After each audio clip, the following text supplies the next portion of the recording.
Fight between Bernard Hopkins and Simon Brown, and Hopkins' only loss at this weight level was to you back in 1993. Since then, he has had relatively small fights and relatively small paychecks for a world champion whose only major blemish on his record is a loss to Roy Jones Jr. He claims he's a victim of the business conditions in the sport. Do you agree? Yeah, I agree to some degree, Jim, but I mean, what can he expect? Who does he have down there in the middleweight division to contend with him? I mean, I couldn't stay down there and just fight him and fight him and fight him and fight him, you know? I mean, I probably once was enough for you. Yeah, once is good enough. I mean, I don't have nothing to prove to him. I wasn't going to sweat down and make the weight. It's too much of a struggle for me, and they weren't going to pay me enough money to make that type of sacrifice anyway. So I had to go on to bigger and better things, and there's not really anybody else there for that. I'm kind of in the same situation. I cleared out my super middleweight division, and there's nothing else there for me. So now here I am with opposition that shouldn't even be in my mind facing me. And, you know, so it's something that we all get caught up in sometimes. I don't think it's all the business. I think it's the opponent list, too. All right. Hopkins gets ready to fight a guy named Simon Brown, who's had a colorful and certainly successful background in the sport, Larry. In fact, just 3 years ago, Simon Brown got $1 million to fight against Terry Norris at 154 pounds. Now tonight he gets $35,000 to challenge for Hopkins' title at 160. What does this tell us about Brown's chances in the fight? Well, either he's an old warrior who desperately needs money, and he's willing to fight for, in effect, what is an hourly wage for him, or he just wants to take a shot at another title. One thing we do know is that not long ago he went into bankruptcy. He said he did it for business reasons. He still owns a $500,000 home in Maryland and property back in his native Jamaica. Be that as it may, Brown, who was a very good welterweight champion at one time, presumably feels that he can pull off the same kind of upset tonight that he did with Terry Norris with his punch. But there's no plan B, Jim. No, Simon Brown is a guy who comes and stands in front of you and hopes to do damage and hopes that you don't do too much damage to him first. He's lost 4 of his last 7 fights because he's been getting hit too much. Tail of the tape between Bernard Hopkins and Simon Brown. And we told you about the population crisis at 154 pounds, where there are so many good fighters clustered and waiting for economic opportunities. The population is much sparser at 160, where Hopkins and Brown meet tonight. 2.5-inch height advantage for Hopkins, who's much more the natural middleweight in the fight. Brown coming up after a long career in lower weight classes, and a 1/2-inch reach advantage for Hopkins as well. Rules of the bout with Harold Letterman. The Bernard Hopkins Simon Brown fight is scheduled for 12 rounds. There is no standing 8 count, no 3 knockdown rule. Only the referee can stop the fight, and you cannot be saved by the bell in any round, including the 12th and final round. Jim. All right, Harold. And Simon Brown will make his way into the ring first. 337 rounds. That's an awful lot of boxing over the years for Simon. Clean-livered, no bad habits. But he has been in a lot of high-contact experiences, including that fight with Norris a few years ago, and that doesn't stand you in good stead over the long haul. There was 2 fights with Norris, wasn't it? He beat Norris. That's right. He stopped Norris in 4 rounds. Norris getting a little cocky about his punching power and getting punched out instead. Then in the rematch, Norris reclaimed the title with a 12-round decision.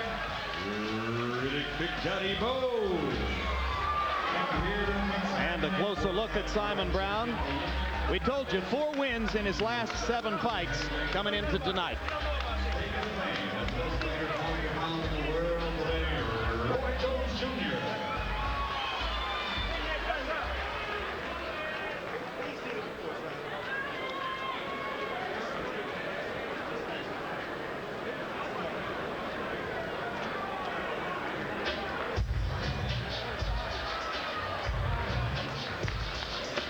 So as Simon now stays warm in the ring, Bernard Hopkins will make his way in.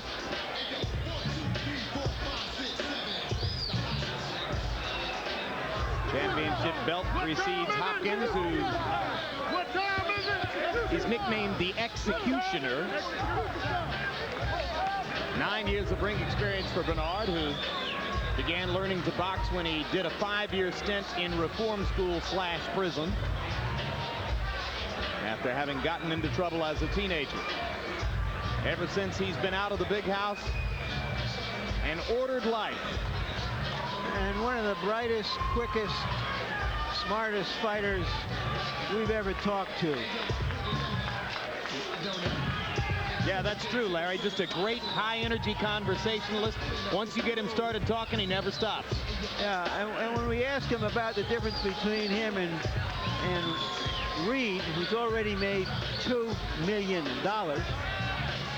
and he's struggling to get to wherever he's trying to get, never making the big payday, he said, look, he's earned everything he's made. He says, I don't want to do what they do in the neighborhoods called, what do they call it? Player hating. Hating the guys who do it. Because Reed's done it, give him the credit. I got to get there. It was a very graceful thing to say for Hopkins, given his dissatisfaction with his business experiences. We mentioned the 4 years in reform school. Lost his pro debut when he entered at 175, quickly realized that he wasn't a 175-pound fighter. Came down in his next fight, he was fighting at 160, and as we told you, 34 wins in the last 35 fights, the only loss to Roy Jones Jr. He did have a draw in Ecuador when he went down to Ecuador to fight a mandatory title fight and had only 2 days at 11,000 feet of altitude. Now let's go to Michael Buffer for the official introductions. Ladies and gentlemen, America presents, in association with your undisputed, undefeated king of beers, Budweiser. This Bud's for you. Present 12 rounds of boxing for the IBF Middleweight Championship of the World. Sanctioned by the International Boxing Federation President Robert W. Lee, IBF Supervisor at ringside Marion Muhammad. Also sanctioned by the New Jersey State Athletic Control Board Boxing Commissioner Larry Hazard Sr., Chairman Jerry Gormley, Board members Gary Shaw and Stephen Katz, Deputy Commissioner John Greco. Physicians at ringside, Dr. Eric Wormser, Dr. Richard Snepar, and Dr. Roland Lascari. Timekeeper at the bell, Lindsey Tucker. Counting for the knockdown seconds, alternate referee Michael Ortega. The 3 judges scoring this bout on a 10-point must system will be Bill Graham, William Hutt, and Joseph Pasquale. And when the bell rings, the man in charge of the action, working for the 81st time in a world title bout, referee Rudy Battle. And now for the thousands in attendance and the millions watching around the world. From Donald J. Trump's Taj Mahal Casino Resort here in Atlantic City, ladies and gentlemen, let's get ready to rumble!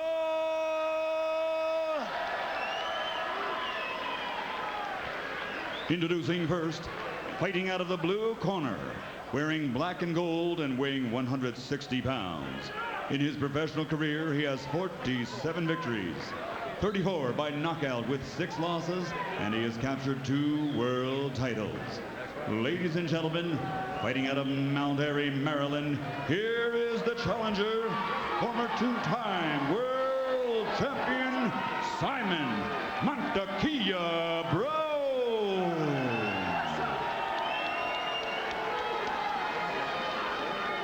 And across the ring, fighting out of the red corner, wearing black, trimmed with gold, and also weighing 160 pounds, his professional record. 33 victories, including 25 knockouts, with only 2 defeats and 2 world titles. Ladies and gentlemen, from Philadelphia, Pennsylvania, presenting the defending 2-time middleweight champion of the world, Bernard, the Executioner Hopkins.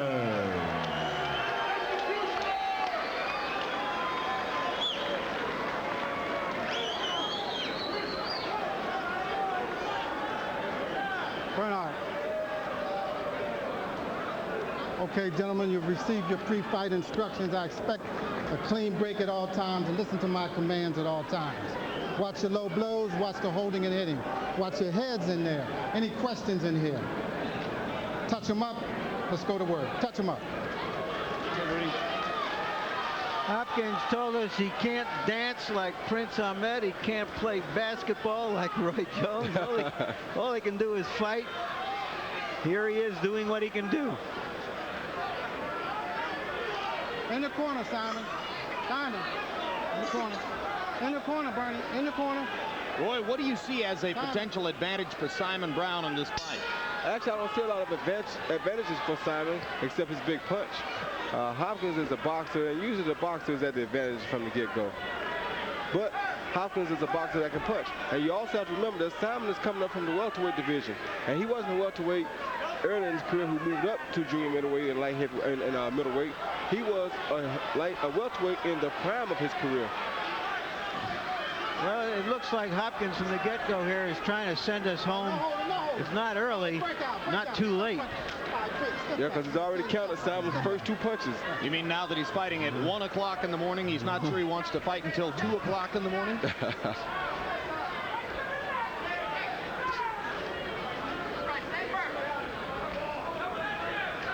There may be some fights in Atlantic City at this hour, but normally people don't get paid for them. Yeah, normally don't have gloves on. And it has to feel weird to these 2 guys. I mean, they're probably sleepy already, so a good puncher, go ahead and take them where they need to go. Well, great veterans of the sport, both with some unusual experiences. Yeah, and the left hook straight at the face of Simon Brown, and leaping right hand lands as well for Bernard Hopkins. Hopkins wasn't terribly aggressive against you, Roy Jones. He started out much more aggressively here in this fight against Simon Brown. Well, here he's fighting a smaller fighter. When he fought me, I was bigger than he was. And I was a strong puncher. I was a boxer just like himself. And if he started early, he knew it would cause him all kinds of conflict. So he fought a small fight against me. Here he's way bigger than Simon physically, so he needs to go ahead and overpower Simon. Yeah. He's trying to send Simon Brown a message that he's just too small for him. I don't know if Simon Brown has received it yet. He's a great old warrior. Good counter left hook there by Bernard Hopkins. This has been a strong Hopkins round in the first round. Have to question whether Brown's vaunted punching power will travel up with him at this stage of his career to 160 pounds. But he hasn't really fought down at 154 for 3 years. He's been drifting in 155, 158, kind of gradually making his move up here. Yeah, that was a good shot by Simon. Yep. No wrestling, no wrestling. Landed high on the head of Hopkins.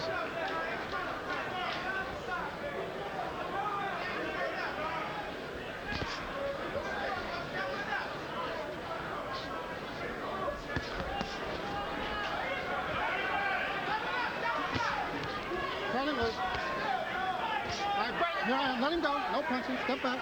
Nice. One thing I do agree about Bernard Hopkins is he is improving in every fight. Every fight I see, he does do something a little bit different and a little bit better than he did last time. There was a long time, many decades in boxing, when a lot of glamour would automatically have attached to the identity of being the best 160-pound fighter in the world. Bernard Hopkins is by most accounts the best 160-pound fighter in the world, and he carries virtually no glamour as the result of it. Loose, okay? Breathe while I talk to you, champ. Things looking good. You need to close the jab a little more with that jab. Step with the jab, okay? And when you step, you got to get low for me, all right? Your hands are just as fast as his. You touch with that right hand. But don't go. Give me a little jab in there, son. Give me the water. Give me the water. Little jab for me, baby. All right? All right, we'll get it done. We'll get it done. We'll get it done. Just settle down. Go with our jab, right? You can't jab too much. Okay, just stay with your jab. Stay with it. Good strong jab. Then you go with the big punch, all right? The message there was, slow down. You're a little over-anxious in that round, right, Roy? Yep. And if you're too over-anxious, you're going to run into something big. By CompuBox numbers, it was a pathetic first round for Simon Brown, who threw only 23 punches and landed only 4. And his legs look stiff, Roy. Yeah, but like I said, he's toting a bigger weight. I mean, he's toting too much weight for his normal frame now. He's not used to carrying this kind of weight fighting.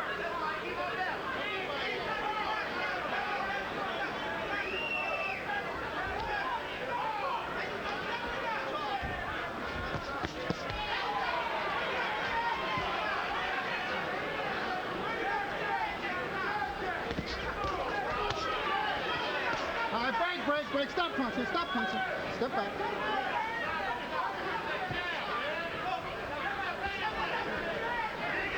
Watch your head. No holding, no holding, no holding. Both hands are free. No holding, no holding. Turn him loose. This is the fight Simon wants right here. He wants an inside fight. He doesn't want to fight on the outside.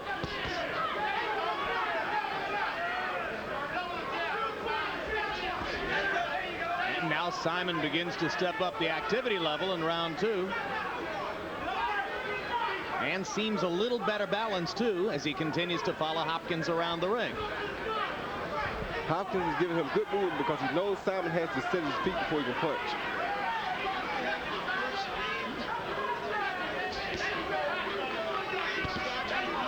Yeah, Hopkins acknowledged to us yesterday that his only fear in the fight would be if he, for some reason, went brain dead and stood stock still in front of Simon Brown. He said, look, if I go to either side and give him an angle, Simon can't find me.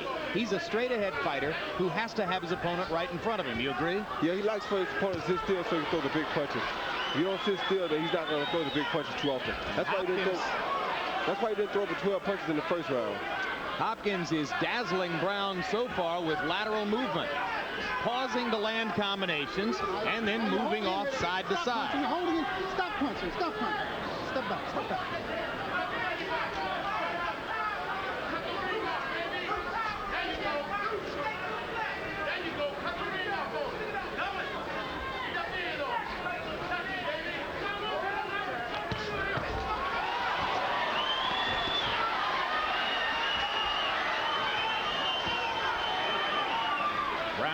In Philadelphia, has a lot of followers here in the crowd who come down the turnpike tonight. While you're holding it, hit him, turn him loose, stop punching. You meant Hopkins, right? I meant Hopkins, excuse me. Yeah. But Brown isn't too far. He lives in Maryland.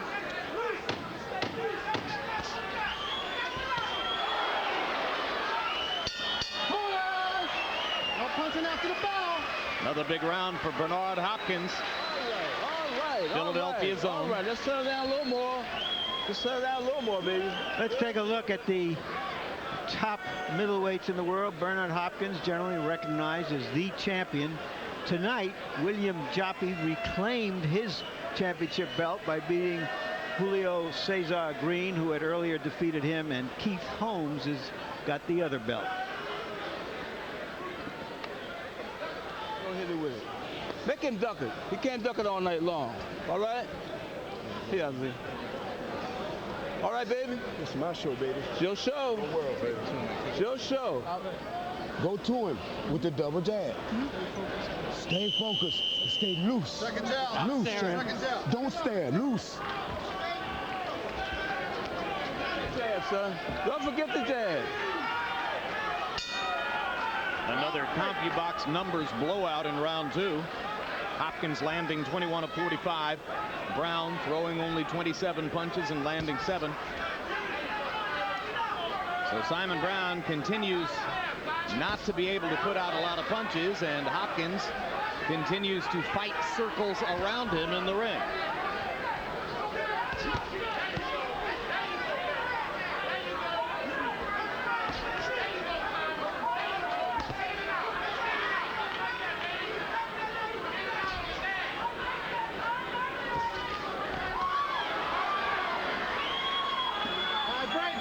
Break, keep him up, step out, step back, nice and straight. Keep him up.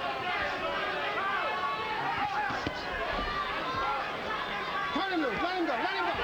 Let him go, let him go, no hold it. All right, break here on him, let him go, step out, step back, step back, step back.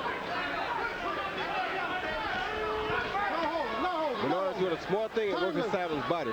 I know he feels the size advantage in there. So he's in there trying to push the little man around a little bit and work his body, wear him down so he won't be so strong in the last round, in case it's a long fight. It's been going so easily for Bernard that it would be quite predictable for him to lose sight of his fight plan and just go ahead and try to attack Simon and take him, but he's showing some patience instead. Yeah, because he knows that Simon is a seasoned veteran and you can't just walk in on Simon.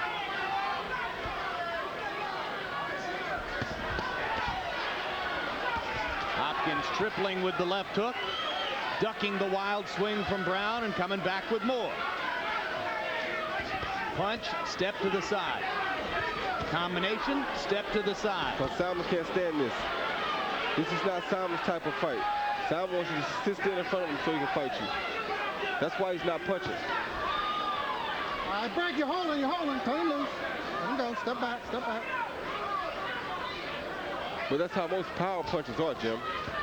A power puncher wants a still target so he can put all his power into it. He wants to be able to see where that punch is going from start to finish.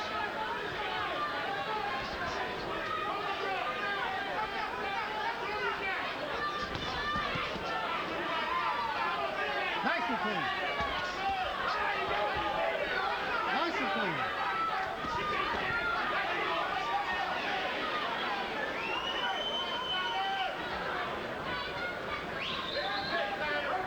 So Simon Brown is going to have to hope as time goes on that good hook by Hopkins' legs will betray him and he'll have more of a stationary target. But Hopkins looks like a man trained and mentally prepared to fight his fight. And he's doing it to the virtual closeout so far of Simon Brown. He says it's time to eat the best food and drive the best cars, and he's fighting like it. Throw the body shot as soon as you get it inside. That's perfect. You got to hit the box. Well, trust us, we do our research. Her name is Tess Lombardo. And Tess Lombardo, in case you're wondering, is in marketing. She's helping to market this fight right now. She's helping to market this telecast. She's marketing our network. You all right, baby? Oh, let's double that jab a little bit if you can in there. All right? Okay, son. Don't gamble too much from the outside. Put it right here. Put it right there. All right, baby. Get inside the body. Break the left arm.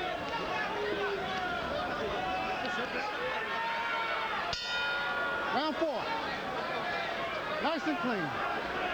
Nice and clean. No visible damage so far on the face of Simon Brown, but if he keeps getting hit like that, he'll show it and feel it tomorrow morning.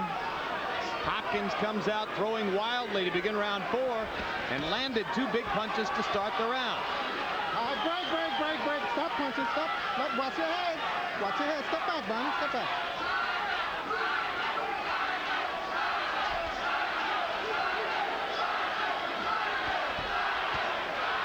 There's a chant of Simon, Simon, Simon, but Brown able to do very little to excite his followers. Got in a left-hand shot to the body there, but Hopkins landed twice. See, Hopkins can go in almost at will because he's so much bigger than Simon. Simon's punches won't have as much effect on Hopkins as Hopkins' punches will have on Simon. Hopkins weighed in at 160, enters the ring tonight at 166. You've seen those situations recently here on HBO where fighters will gain 14, 15 pounds between weigh-in and when they enter the ring. The fact that Hopkins only gained 6 pounds shows us he's fighting at his natural fighting weight. Yes, he is. Step back. What did Simon enter the ring at? Well, let me check that out. Brown also came in at 166. Exactly the same as Hopkins. Yeah, but it's different in the build. It's different in the frames. Look at the frames. Hopkins is all muscle. Yeah, Hopkins has been up to 175. In fact, I think his first fight he started was at a cruiserweight. Yes, 175. He fought at 177 the first time out. Okay, yeah. So he's been bigger, as you point out. And Brown used to fight at 147. In his prime. Yep. It's a difference, no question. He's told us that he's willing to go down to 154 to fight some of those junior middleweights. I don't see where he can come down anymore. He's got a 28-inch waist. You're holding. Hopkins. Stop punching. Could you see Hopkins getting down to 154? Yeah, I think he can make 154. If he's no higher than 166 now, I'm almost sure he can go to 154. When I used to weigh in at 160 or 158 and a half, whatever I weighed in at, I used to come in the ring almost 175. All right, let him go. Here I am. Stop punching in there. Stop punching. So if he only went up 6 pounds, I know for a fact he can make 154. How would he do against, say, Yori Boy Campus at 154? Actually, it's not a junior middleweight that can beat Hopkins right now.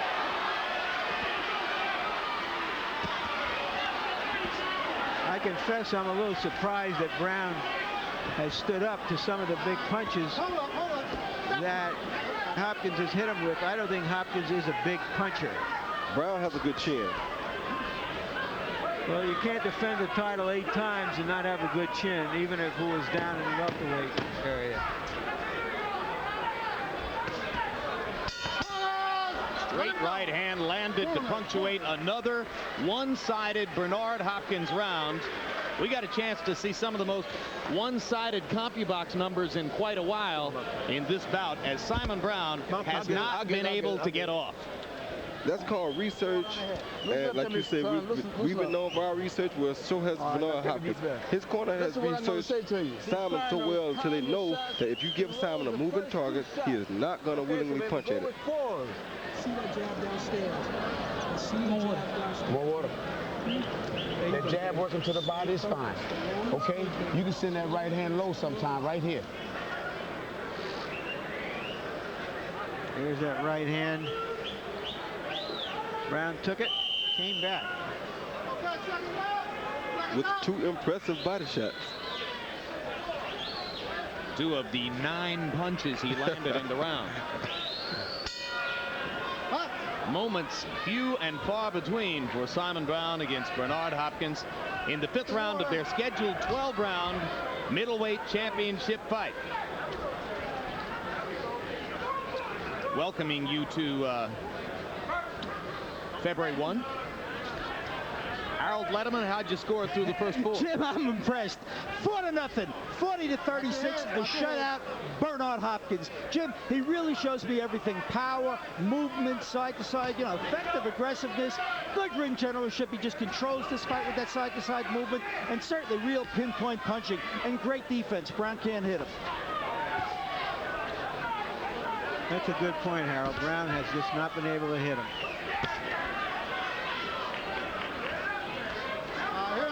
Let him go, let him go, let him go. See, this is the kind of stuff you have to consider when you consider moving up in weight to fight a bigger guy. Now, although they're the same weight, look how easy it is for Bernard to just go in and overpower Simon. If he had 10 or 12 pounds, and I'm looking at 60, you know what I'm saying? It's such a big difference. Yep.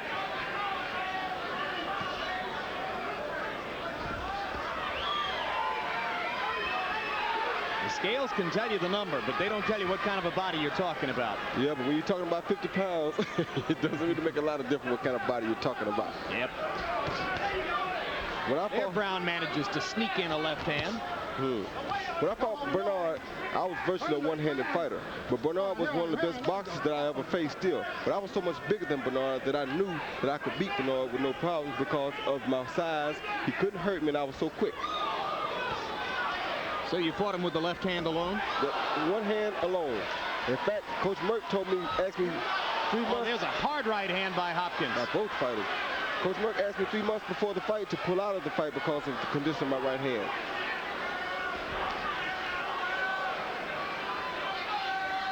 Action heating up in round 5 of this one. Simon Brown has finally managed to find a couple of openings to land shots against Hopkins, but now Hopkins goes back to the side-to-side movement, which has, for the most part, kept him out of the sights of Simon Brown. Let me tell you, Hopkins is fighting a brilliant fight here tonight.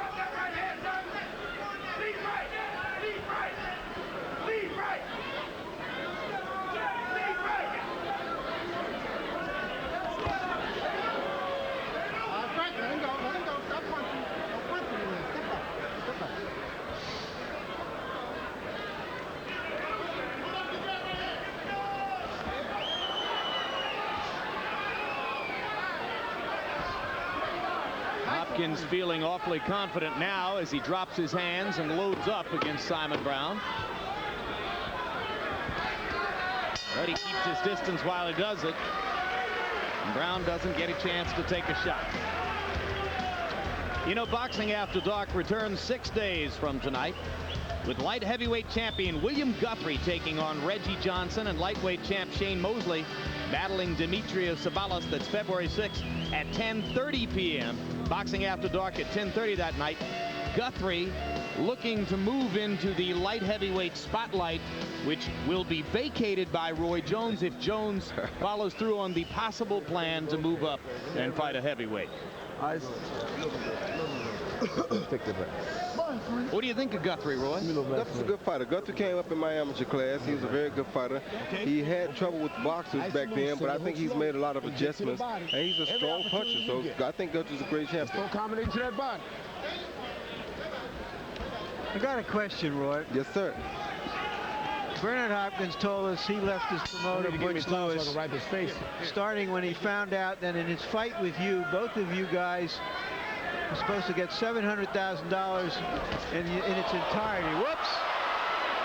Blistering uppercut by Hopkins deposits Brown on the seat of his pants. And Brown does not know where he is. He doesn't have a clue right now of where he is. Brown has no idea of what is going on right now.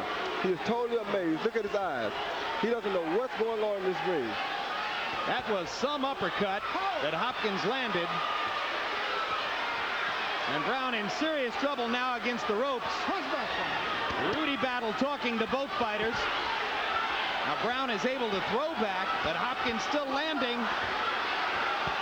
Oh my goodness. He's getting tortured here. That's enough. Yes. That's enough. Oh yeah. Most definitely. Oh yeah. Bernard Hopkins with a 6th round closeout of Simon Brown. And I want to see that uppercut again. Good work, sir. Good work, baby.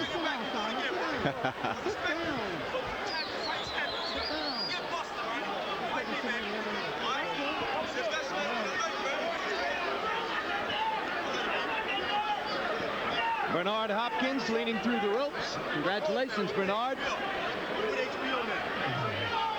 Heck of a performance. Bernard said he wanted to do something spectacular.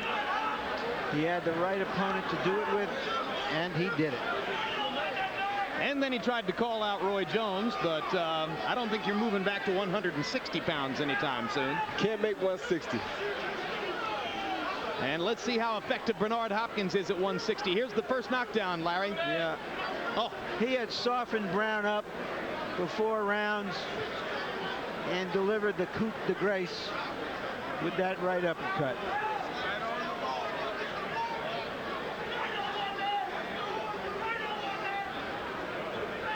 Pretty lengthy uppercut. Normally you're not supposed to try to reach with the punch, but the target was out there just waiting for it.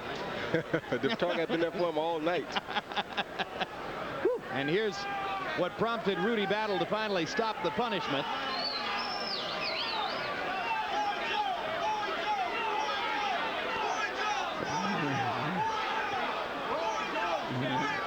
And now the Hopkins members of the crowd are chanting Roy Jones, Roy Jones.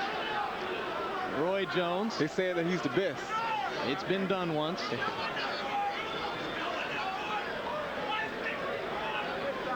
Well, it says a lot about you, Roy, that you were able to beat a guy pretty handily who's this good, because you saw right there, this is one of the better fighters in the world. Yeah, he is one of the better fighters in the world. So that shows a little bit about my reputation, about what I've been through.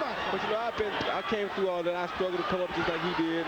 I work hard for my living, and I work hard to do what I do, and I make my decisions according to what's best for me. Well, let's all agree, though, that within the context of what goes on in this sport, it would be nice to see Bernard Hopkins get a greater financial reward somehow, somewhere, for everything that he's put in. Well, if y'all really want to help me, y'all pay me what I expect to be paid. Give us a 168-pound fight, and I'll go down to 168, and I'll fight him next week. Enough you really of want to see him done some good, if you really want to see it, it's just y'all want me to sacrifice my career for everybody. No. We've got you a 42-1 favorite over Buster Douglas right now.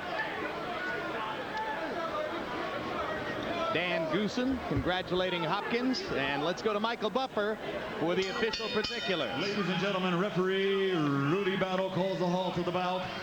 The official time, 1 minute of round number 6. The winner and still IBF middleweight champion of the world, the pride of Philadelphia, Bernard the Executioner Hopkins.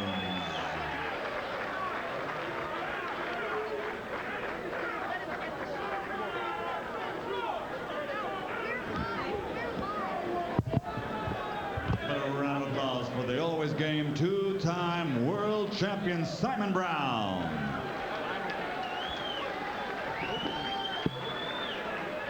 Final punch stat numbers, and you see the disparity there. I told you we'd have some one-sided punch stat numbers.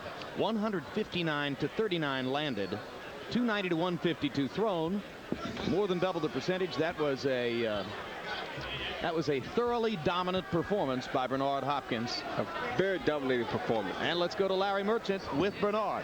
I'm having nightmares. I can't sleep. Thank you, guys. Bernard, congratulations. You said you wanted to put on a big performance. Do you feel you did what you came to do? Yes, I did. I showed my skills, but first I'd like to thank God, my family, everybody up in North Philly, Germantown. I'd like to thank the New Jersey Commission down here. America Presents, Dan Gushin and Matt Tinley, the greatest promoters around. I got a new life, a new spirit. I'm ready to take on anybody. Yes, I did my job in Bowie Fisher. My good training, I've been with me 10 years. Merchant, I took my time. You seen that Simon was a veteran. I set up the jab. My trainer said, listen, set up the jab. You just as strong. You want to be a boxer all of a sudden because you proved that you can box financial counsel. So I settled down and I threw my jab and I ended early. I think if I'd have done it a little earlier, it would have been over early. You're calling out Roy Jones, who is thinking of moving up to the heavyweight division. I don't think you want to move up there to get him, do you? Look at me, I'm skin and bones. I don't want to move there. Light heavy, super middleweight. It all depends on who the opponent is, from 154 all the way up to light heavyweight. I wanted to take that chance, man. You talked about it. And listen, that's what champions do. They take risks. And Robinson did when he fought light heavyweight in his day. So I want to take the chance to prove I'm the best and be here on HBO next time. All right, we hope to see you again, Bernard. Congratulations once again, Jim. All right, thanks very much. Let's talk about the art of the possible a second. I mean, just in that neighborhood, 160 pounds. The other two champions, Keith Holmes and William Joppi. How did Bernard match up against either of those two guys? Well, I think Bernard is clearly the best middleweight out there today. I think there are one or two guys in the junior middleweight division that could be a good fight for him. He has one or two good fights for him in the super middleweight division, but he is clearly the best middleweight right now. And despite how buffed he looks at 160, you think he could, if necessary, go down to 54? Yeah, because the highest he got after this fight is 166. That's not far at all. I told you, when I used to fight 160, I used to go all the way back up to 174 the day of the fight. And I came here at 160, weighing in at 160 tonight. Weighing in yesterday at 160, I'd have been 175 tonight. Yeah, that's a difference. Boxing After Dark, 6 days from now in Connecticut. You going back home to Pensacola in between? Yeah. Travel safely, big guy. All right, thank you. All right. Larry Merchant rejoins us here at ringside. And Larry, it's been a long evening, but in the end, an explosive one with Hopkins' performance against Simon Brown. Yeah, well, we needed something to wake us up a little bit. This was not your typical or basic Boxing After Dark evening with really spirited a competition from both sides. They were, the first fight with David Reed did have some good competition. I can't come to any big conclusions here. David Hopkins, Bernard Hopkins did what he had to do. So did Reed. I don't think Rahman did. But just another night at the fights, and we'll be back in 6 days to see if we can have a better one. And Rahman does get the victory, which is, of course, the most important objective at all. He stayed unbeaten. Hopkins proved himself the best-looking middleweight in the world. We'll have a final word on what happened